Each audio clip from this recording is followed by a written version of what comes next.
శేఖర్ రెడ్డి గారు ఏంటి సార్ పవన్ కళ్యాణ్ గారు పారిపోయారు ఈరోజు ఆయన దృష్టిలో ఉంది విషయం ఆయన దృష్టిలో ఉంది నమస్తే Sakshi good evening sir good evening sir sir ఇది జనసేన కాదు సార్ మీరు అన్నట్టు రాజకీయ పార్టీ అన్నారు అది జనసేన కాదు సార్ అది కామసేన సార్ ఎందుకంటున్నాయంటే సార్ జనసేన పార్టీలో టీడీపీ పార్టీలో కొంతమంది ఎమ్మెల్యేలు ఫ్లాష్ మ్యాన్ అవతారం ఎత్తి కనిపించిన ఆడవాళ్ళందరినీ అఘాయిత్యాలు చేసుకుంటూ పోతున్నారు సార్ ఎంత దుర్మార్గం అంటే సార్ అది సన్న కథ ఏం కాదు సార్ పెద్ద కథే ఇది ఎందుకంటే సార్ ఆవు చేలో మేస్తే దూడ గట్టిన మేస్తుందా ఎన్నికలకు ముందు పవన్ కళ్యాణ్ గారు ఒక మాట చెప్పారు సార్ నేను 3 కాదు 30 పెళ్లిళ్ళు చేసుకుంటే మీకేం చెప్పండి మీరు కూడా చేసుకోండి అయ్యా అని మరి దాన్ని వాళ్ళు ఫాలో అవుతున్నారు సార్ ఇప్పుడు 3 బయటకు వచ్చాయి ఆయన చెప్పిన కాంటెక్స్ట్ వేరే లేండి సార్ ఆయన 3 పెళ్లిళ్ళని అందరూ అంటుంటే ఆయన అన్నారు ఆ కాంటెక్స్ట్ లో అన్నారు వీళ్ళందరినీ చేసుకొని ఈ విధంగా అమ్మాయిల జీవితాలు నాశనం చేయమని పవన్ కళ్యాణ్ గారు చెప్తారా అదే కదా సార్ ఆయన చెప్పింది 3 కాదు 30 చేసుకోండి అంటే దాని అర్థం ఏంటి సార్ ఆడపిల్లల మీద ఆడపిల్లల యొక్క వీళ్ళు అర్థం చేసుకోవడంలో తప్పు ఉందేమో కానీ ఆయన చెప్పింది ఏంటి వీళ్ళు అర్థం చేసుకుంది ఏంటి పోనీ అట్లయినా చెప్పండి కాదా సార్ ఆయన చెప్పింది సార్ నాకు 3 కాదు 30 చేసుకుంటే మీకేందే నొప్పి మీరు కూడా 30 చేసుకోండి అని అన్నాడుగా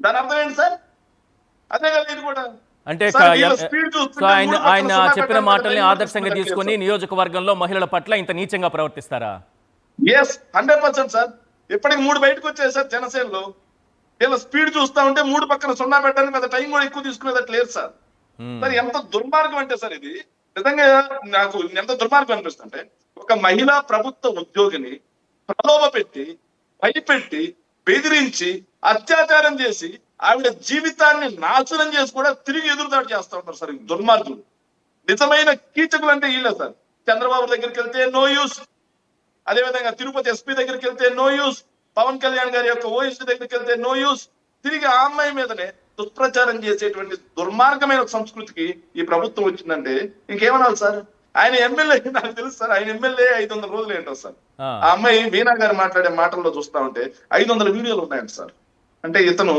ప్రజాపాలనని గాలికి వదిలేసి ఇలా న్యూడ్ వీడియో కాల్ చేసుకోవడమే పనిగా పెట్టుకున్నాడా ఇతను ఎమ్మెల్యేనా లేకపోతే మేల్ ప్రాక్టివిటా సార్ ఏదో మా 3 మెన్ కమిటీ ఏదో వేసారంట కదా పవన్ కళ్యాణ్ గారు సార్ ఎందుకు సార్ ఇంత స్పష్టంగా కనిపిస్తుంది 3 మెన్ 4 మెన్ 5 మెన్ ఎందుకు సార్ కిరణ్ రాయల్ మీద కూడా మెన్ కమిటీ అని వేశారు సార్ ఏమైంది సార్ ఆ కమిటీ ఏమైంది సార్ ఆ కమిటీ నాకు అనిపిస్తా ఉంది సార్ ఇంత దుర్మార్గంగా ప్రవహించే వ్యక్తులు ఇంకా రోజు పొద్దున్న లేసినప్పటి నుంచి న్యూడ్ కాల్ చేసుకోవడమేనా పనిగా 500 వీడియోలు ఉన్నాయంటే ఇంకేం చెప్పాలి సార్ ఇతను నిజంగా ప్రజాప్రతినిధా లేకపోతే మేల్ ప్రాస్టిట్యూటా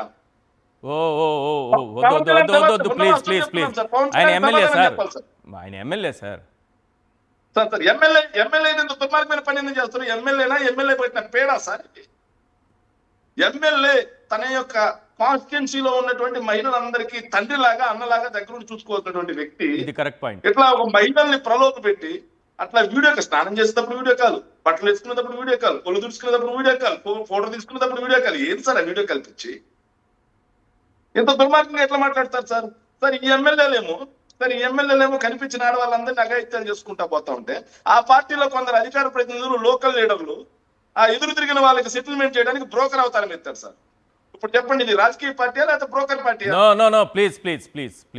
సార్ నేనేం తప్పనట్లేదు సార్ నేను నిజంగా ఎలా మీరు మాట్లాడారు సార్ ఒకరి గురించి వాళ్ళ పార్టీకి చెందినటువంటి అధికార ప్రతినిధి అని చెప్పుకుని డిబేట్లకు వస్తాడు సార్ అతను తాతం సెటిల్ నాగేంద్ర అవును అయ్యా ఎమ్మెల్యే బుద్ధి లేదా నీకు పవన్ కళ్యాణ్ గారు మహిళల్ని కాపాడాలి మహిళల భద్రతని మాట్లాడుతుంటారు నువ్వేంద్ర పనికిమాలనోడు అని చెప్పి 4 మంచి మాటలు చెప్పాల్సింది పోయి దగ్గర నుండి సెటిల్మెంట్ చేసే బ్రోకర్ అవతారం ఎత్తుతా ఉంటే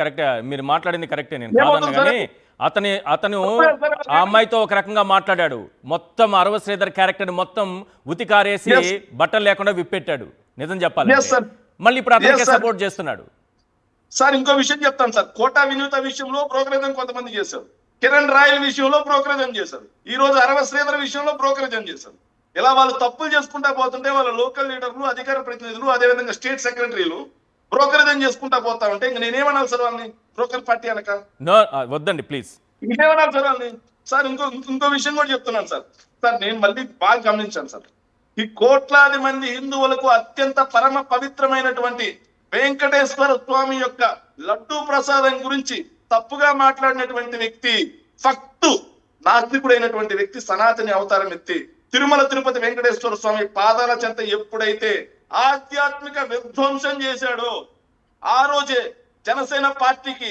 పాపం పండడం మొదలైంది సార్. మీరు గమనించారు సార్, మొత్తం కూడా తిరుమల తిరుపతి వెంకటేశ్వర స్వామి యొక్క కోపాగ్ని ఎలా ఉంటుందంటే, అదే వెంకటేశ్వర స్వామి యొక్క పాదాల చెంత పక్కనే ఉన్నటువంటి శ్రీకాళహస్తిలో ఒక ఉదంతం, కొండ కిందనే ఉన్నటువంటి కిరణ్ రాయల్ ఒక ఉదంతం, ఇప్పుడు చూస్తే రైల్వే కూడలో ఒక విదంతం. జనసేన పార్టీ ఎక్కడైతే వెంకటేశ్వర స్వామిని అవమానపరచాలని చూసిందో అక్కడే ఈ రోజు జనసేన పార్టీ నామ రూపాలు లేకుండా పోతుంది, ప్రజల్లో నవ్వులు పాలైపోతా ఉంది సార్. ఆయన ఎవరి కోసం ఈ పాపం- చేశారండి? చంద్రబాబు ఈ నాయుడు గారి పాపం కోసం ఎంత దూరం పోతుందో చూడండి చేశారు. సార్. మరి ఆ చంద్రబాబు నాయుడు గారు ఆయన పార్టీకి మాత్రం ఎటువంటి అపవాదులు ఉండకూడదా? ఉంటుంది సార్, అన్ని క్యాలిక్యులేట్ అవుతాయి సార్, అన్ని ప్రతి ఒక్కటి క్యాలిక్యులేట్ అవుతుంది సార్. సార్ ఎంత దుర్మార్గం అంటే సార్, నేను మళ్ళీ చెప్తాను సార్, ఎంత దుర్మార్గం అంటే ఈ రోజు వెంకటేశ్వర స్వామి పాదాల చెంత వాళ్ళు ఎలా ఉన్నారో మనం చూసాం సార్. వాళ్ళు ఇది ఒక్కటి కాదు సార్, ఈ కూటమి పార్టీ అధికారంలోకి వచ్చిన తర్వాత Yes. నజీర్ దగ్గర నుంచి మొదలెట్టుకుంటే మేయర్ గారు అయినటువంటి భాగ్యలక్ష్మి మేడం గారు అద్భుతంగా చెప్పారు సార్.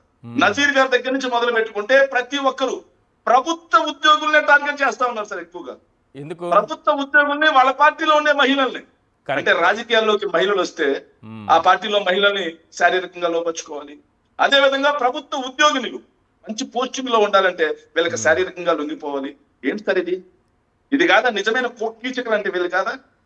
దీన్ని అరికట్టాల్సినటువంటి హోంమంత్రి మీరు చెప్పినట్టుగా సినిమా ఏదైతే ఫంక్షన్లకి జగన్మోహన్ రెడ్డి గారి మీద ఫేక్ పోస్ట్ వేసుకోవడానికి, జగన్మోహన్ రెడ్డి గారిని తిట్టడానికి, విశాఖ ఉత్సవ పేరుతో పాటలు పాడుకోవడానికి వాటికి వెళ్తా ఉన్నారు తప్పిస్తే మహిళల యొక్క భద్రత గురించి ఒక మహిళా మంత్రి గాలి వదిలేస్తున్నారంటే వాళ్ళు మంత్రిగా కొనసాగడానికి కనీసం పట్టుమని 10 నిమిషాలైనా వాళ్ళకి అర్హత ఉందా అనేది వాళ్ళే ప్రశ్నించుకోవాలి సార్.